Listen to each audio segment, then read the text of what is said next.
Good morning students. आज हम BSc final year के स्टूडेंट्स के रियल एनालिसिस में अगले वीडियो लेक्चर में जो है मेन वैल्यू थ्योरम में को आगे बढ़ाते हुए जनरलाइज मेन वैल्यू थ्योरम से स्टार्ट करते हैं, जिसे हम टेलर थ्योरम लिखते लाग्रांज थ्योरम ऑफ रिमाइंडर के नाम से भी जानते हैं। इस थ्योरम का जो स्टेटमेंट है क्या है कि if a function f in domain a plus h is such that n minus 1 का मतलब है कि n minus 1 का डेरिवेटिव इसका जो है वो कंटिन्यूअस हो इन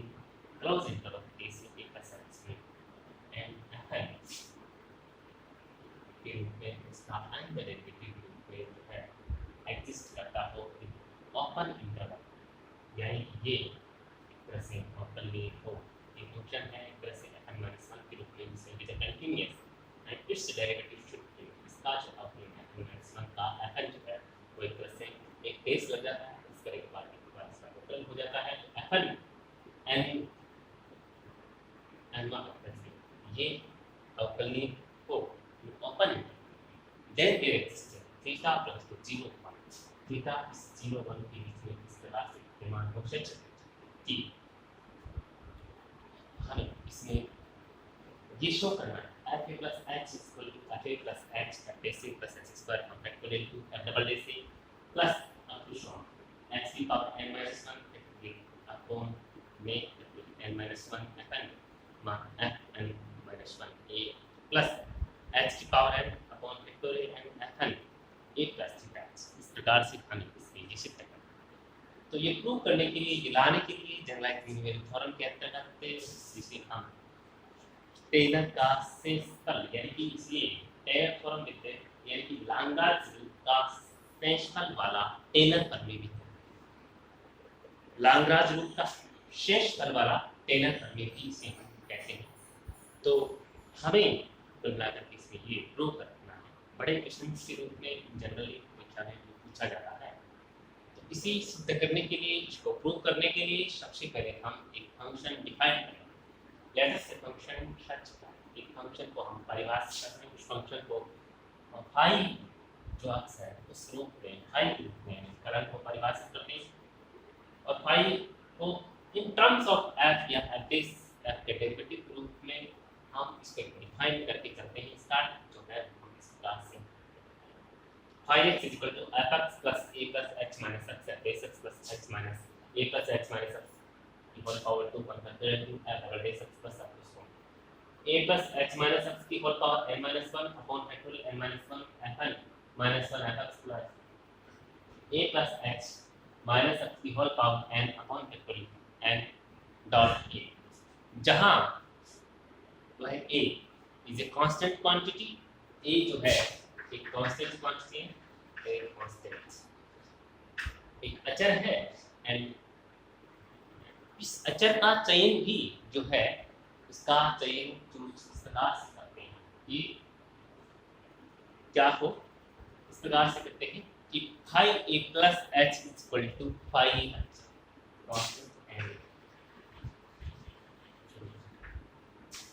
सच type phi a plus h equal to phi h इसको नंबर जिस फंक्शन को आपने डिफाइन किया समीकरण उसको आपने क्वेश्चन नंबर 1 दे दिया और a एक कांस्टेंट है एक अचर राशि है और इस अचर का चयन आप इस प्रकार से करते हैं कि phi a plus x equal to phi a बन जाए। ये एक तरह से जो स्टार्टिंग में हमने हर एक जिस भी हमने इस चैप्टर के अंतर्गत प्रमेय को पढ़ा है उसमें भी रोल प्रमेय का तीसरी कंडीशन के रूप में जिसमें हम वहाँ f equal to f b के रूप में लेते थे, a और b वहाँ पर कुछ इंटरवल के छोर बिंदु माने जाते थे होते थे वहाँ पर, लेकिन यहाँ पर छोर बिंदु जो है एक आपके पास a है तो दूसरा a प्लस एच के रूप में। तो ये शर्त आप हर एक कांस्टेंट के साथ ही लेकर के चलते हैं, चाहे आपने उस रोल प्रमेय के पश्चात आपने अगली जो प्रमेय पढ़ी थी उसमें भी आपने लाग्रांज हर एक प्रमेय को आप सिद्ध करते समय उसको हम हमेशा एक बेस मान करके चलते हैं उसको थर्ड कंडीशंस को आप इस प्रकार से सपोज करके चलते हैं, अन्य प्रमेय में उसका प्रयोग करते हैं, ताकि हम इसमें भी आगे चल करके ये कह सकें कि ये फंक्शन जो है फाई ये भी रोल प्रमेय की तीनों शर्तों को ये संतुष्ट करता है। तो वहाँ पर भी आपको एक एफ इक्वल टू 0 के रूप में क्वांटिटी वहाँ पर प्राप्त हो जाए, जैसे कि यहाँ पर हम एफ की बजाय हम थीटा के पदों में लेंगे एफ या फाइव डेज को ले रहे हैं, तो phi dash a plus theta x equal to 0 के रूप में। तो ये इसके एक ही चयन के पीछे जो सिचुएशन है वो हर एक फॉर्म में समान कंडीशन हम इसी एक के साथ लेते हैं, जिसमें कि रोल प्रमेय की तीसरी शर्त को हम कंसीडर करते हुए आगे बढ़ते हैं। तो इसको इक्वल मानने से शर्त की का जो है हमारे इस क्वेश्चन में जैसे कि पुट करते हैं समीकरण 1 में आप x के इक्विवेलेंट एक बार a प्लस h पुट करते हैं, तो देखिएगा कि जैसे ही x को a प्लस h पुट करते हैं सेकंड टर्म के पश्चात सभी टर्म्स है वो शून्य हो जाती है, जैसे ही x को a प्लस h रिप्लेस करते हैं। तो और दूसरी बार जैसे कि हम केवल फर्स्ट टर्म बचती है, आप यहाँ पर पुट कीजिए एक को a प्लस h से और i a plus h equal to a plus h के रूप में हमें ये इक्वेशन प्राप्त होगी। i a plus h equal to f a plus h के रूप में एक इक्वेशन नई समीकरण प्राप्त होगी। इसको आप समीकरण नंबर 3 जो है दे दीजिए। इसके पश्चात देखिए कि हम ये जो मान है x को, अभी तो हमने क्या किया, सबसे पहले तो हमने समीकरण 2 से x को a प्लस h उसके एनालिसिस में वो रिप्लेस किया, वो पुट किया। अब आप यहाँ पर क्वेश्चन 1 में आप x को a पुट करते हैं, जैसे x को a पुट करते हैं तो यहाँ पर i है, ये f है। अब यहाँ पर जैसे x को a पुट करते हैं तो a से एक टर्म कैंसिल हो जाता है, प्लस h f से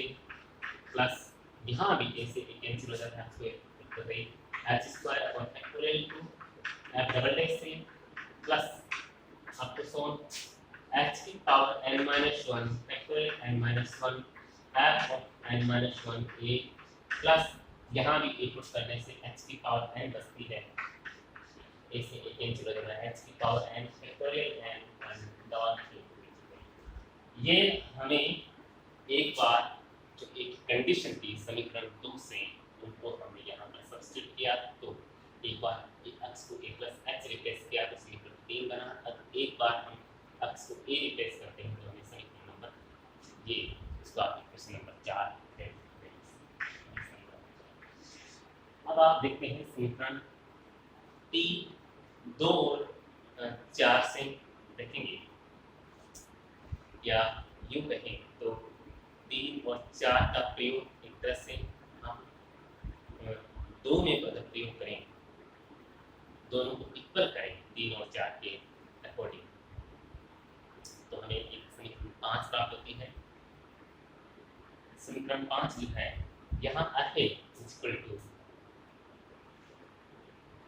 हमारे पास समीकरण 2 से i a प्लस h है, तो i a प्लस h जो है वो आपके पास f a प्लस h, तो कहने का मतलब है आपकी ये समीकरण जो 4 की जो एलएचएस है वो f a प्लस h के रूप में प्राप्त होती है। f a plus h equal to f a plus h base a plus h square और factorial 2 f double dash a plus up to solve h की power n minus 1 factorial n minus 1 f n minus 1 a plus h की power n factorial n and then ये एक equation number 5 के रूप में हमें प्राप्त है। समीकरण 5 से हम अब क्या करेंगे, a का मान ज्ञात करेंगे। जैसे हमारा a का मान ज्ञात हो जाएगा तो अब हम क्या करेंगे कि आपकी जो प्रथम शर्त है उसके अकॉर्डिंग जो गिवन स्टेटमेंट में fn माइनस 1 इज कंटीन्यूअस प्रथम शर्त के अनुसार fxv fsxv fxv fn minus 1 दिए गए संवृत अंतराल a से a प्लस h में सभी इसका कंटिन्यूस होने का मीनिंग यहाँ पर ये है कि इससे पहले वाले जितने भी इसके डेरिवेटिव हैं इस फंक्शन के, चाहे वो f है, चाहे वो f बेस x है, चाहे वो बेस x है, ये सारे के सारे इससे पहले ये तो n-1 इसका किसी भी फलन का अवकलन हुआ है, यहाँ तक की संतत है, इससे प्रोसीडिंग जो इसके डेरिवेटिव्स जो है all are continuous in the interval in the close interval a plus h। जब ये सभी अंतराल में संतत है तो उनके अवकलज जो है a से a प्लस h में विद्यमान होंगे और परिमित भी होंगे एंड इट्स ये कंटीन्यूअस है। देखिए इसका प्रोसीडिंग, इसका जो डेरिवेटिव ये बदला, ये भी एग्जिस्ट कर रहा है क्योंकि f माइनस का एग्जिस्ट कर रहा है एक्चुअली, ये भी f बेस संतत है, f बेस का डेरिवेटिव f डबल बेस भी एग्जिस्ट कर रहा है। दैट्स व्हाई मैथमेटिकल इंडक्शन यहाँ पर n को एक्चुअल में कुछ पर्टिकुलर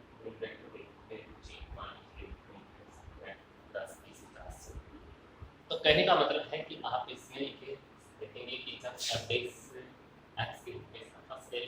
संतत है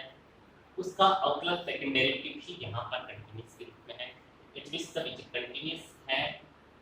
सेकंड थर्ड भी कंटीन्यूअस है, इट्स डेरिवेटिव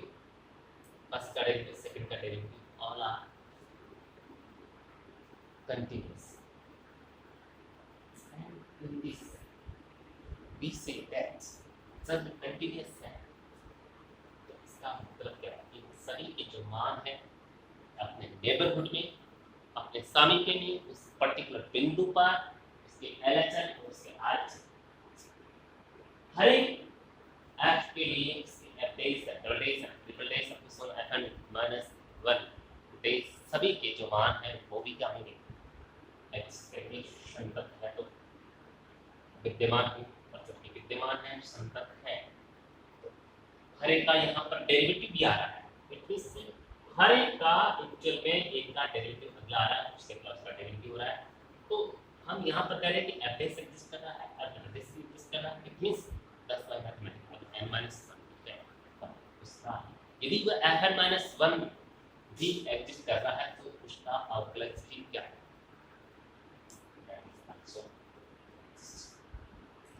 जब ये विद्यमान है, परिमित है, इट मींस इस अक्ष की जो बहुपद के रूप में यहाँ पर जो फंक्शन में हमने जो लिए हैं जैसे कि a plus h minus x लिया, इसका एक पॉलिनोमियल है a plus h minus x के रूप में, सेकंड डेरिवेटिव के रूप में x स्क्वायर के रूप में ये पॉलिनोमियल बनता है, इसको आप बोलते हैं ब्रैकेट के रूप में 3 तक ये सेम। इसी प्रकार से क्यूबिक के रूप में एक्सप्रेस कर देंगे 4 पद इसके प्राप्त। तो इस प्रकार से कहने का मतलब है कि ये सभी पॉलिनोमियल है और ये पॉलिनोमियल अक्ष के सभी मानों के लिए संतत और अवकलनीय होते हैं। ये हम इनकी संतत और अवकलनीय फलनों की जो बीजगणित है उसमें हम ये ऑलरेडी एक स्टैंडर्ड फंक्शंस में जो मानक फलन होते हैं वो सदैव संतत और अवकलनीय होते हैं। उस दृष्टि से ये जो पॉलिनोमियल्स है ये संतत और अवकलनीय होंगे, सभी मानों के लिए होंगे। इट मींस ये कह सकते हैं कि इन the close interval a plus h में भी संतत है और इसके ओपन इंटरवल a से a प्लस h में ये अवकलनीय है। तो इस प्रकार से दिया गया फंक्शन फाई है, जिस फंक्शन को यू हैव टू डिफाइन, आपने जिस फंक्शन को डिफाइन किया था फाई को, उस फंक्शन की बात है। जब ये फलन इस पर्टिकुलर अंतरालों में संतत और अवकलनीय है और इसकी तीसरी कंडीशन एक के साथ हमने एक के ऊपर कंडीशन लगाई थी कि एक का चयन हम इस प्रकार से करेंगे तो ये phi a plus h equal to phi a है। इस प्रकार से फाई रोल प्रमेय की तीन शर्तों को संतुष्ट करता है। जब ये रोल प्रमेय की तीनों शर्तों को फाई संतुष्ट करता है तो इसमें से उसकी आगे की जो कथन की जो कंडीशन है वो ये है कि फाई डेस इक्वल टू 0 होना चाहिए। लेकिन ये जो इसका अनोदर कथन है, दूसरा कथन है, उसको हम थीटा के संदर्भ में लेते हैं तो phi dash a plus theta h जो है शुड इक्वल टू 0 होना चाहिए, जहाँ थीटा जो है 0 से 1 के बीच में। तो कहने का मतलब है कि जब फाई R1 के रूप में इन क्लोज इंटरवल में संतत है, R2 के रूप में अवकलनीय है संताल में, और phi a equal to phi a plus h के रूप में जिस शर्त को हमने सपोज किया था, तीनों शर्तों को संतुष्ट करता है। तो फाई रोल में ये तीनों शर्तों को संतुष्ट करने के कारण इसमें phi a plus theta zero होगा। अब आप यहाँ पर जिस फंक्शन को आपने डिफाइन किया था उसका एक बार आप डेरिवेटिव करें, अवकलन करें। अवकलन हम इसका अवकलन करेंगे तो इसके सभी पदों के जो डेरिवेटिव है वो हमें इस प्रकार से प्राप्त होंगे।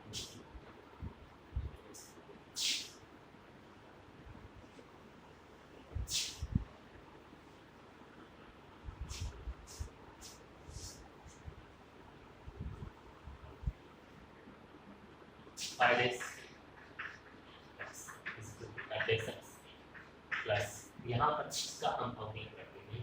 तो a प्लस एक बार आप a plus x minus x को छोड़ दीजिए, इसका f डबल डेश एक्स के रूप में हो जाएगा। इसमें a और h का बन जाएगा f डेश एक्स के रूप में। इसके पश्चात a plus h minus x upon factorial two f double dash का f ट्रिपल डेश एक्स हो जाएगा। और नेक्स्ट जो है इसका ब्रैकेट का तो बनेगा ये plus 2 a plus h minus x upon factorial 2 और h का वापस माइनस 1 के रूप में f डबल डेश एक्स रहेगा। इस 2 से कैंसिल हो जाएगा प्लस अब मैं इस लास्ट जो है इसका अप्लाई करता हूँ n minus 1 a plus h minus x की power n minus 2 upon factorial n minus 1 इसमें भी सेम पद होगा तो यहाँ पर माइनस n माइनस 1x की ये पद एक्सिस रहेगा। इसमें जो है a plus h minus x की power n minus 1 factorial n minus 1 ऐसा है x plus n a plus h minus x की power n minus 1 factorial n a रहेगा। इसमें इस पद का क्या है, इसमें x के रूप में माइनस आ जाएगा और a के रूप में जो है ये आपका अचल है। अचल होने के बाद इसकी सेकंड के रूप में जो है मान जो है शून्य यानी कि 0 प्राप्त हो जाएगा। इस प्रकार से इसमें हम देखते हैं कि इसके जो एक के पश्चात एक जो पद जैसे यहाँ पर एक पहला पद f बेस x है, इसमें एक f बेस x माइनस के, और इस प्रकार से एक करके पीछे इसमें सारे के सारे कैंसिल कर दें। अगला देखिए इसमें ये कुछ यहाँ पर कैंसिल हुआ, इसके साथ ये जो पद बचा है a plus h minus 1 f double dash x के रूप में है, ये पद इस पद से कैंसिल हो रहा है। कुल मिलाकर के इसमें सभी जो पद हैं इस प्रकार से पीछे कैंसिल होते जाते हैं और कैंसिल होने के पश्चात इसमें एक तो आपके पास जो इसका लास्ट जो पद है वो प्राप्त होता है सेकंड लास्ट के दो पद इसमें बचते हैं। बिगिनिंग जो क्रम है सारे कैंसिल होने के पश्चात लास्ट बचते हैं।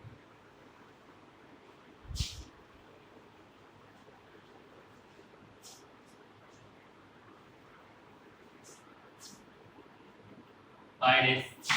x is equal to a plus h minus x की power n minus 1 upon factorial n minus 1 and x plus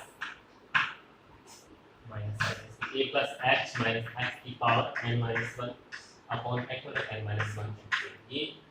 दो ही पद इसमें इसके डेरिवेटिव में बचेंगे, बाकी सभी कैंसिल। अब आप इसमें इस x को a plus थीटा से रिप्लेस कर दें, जहाँ पर ये x है इसकी जगह a plus थीटा x, क्योंकि हमें इस डेरिवेटिव को f dash a plus theta x कुछ करके उसको 0 के बराबर करना है। रोल करने के according a plus h minus a plus theta h upon factorial n minus 1 की power n minus 1 f a plus theta h minus a plus h minus a minus theta h upon factor n minus 1 equal power n minus 1. इसमें इसमें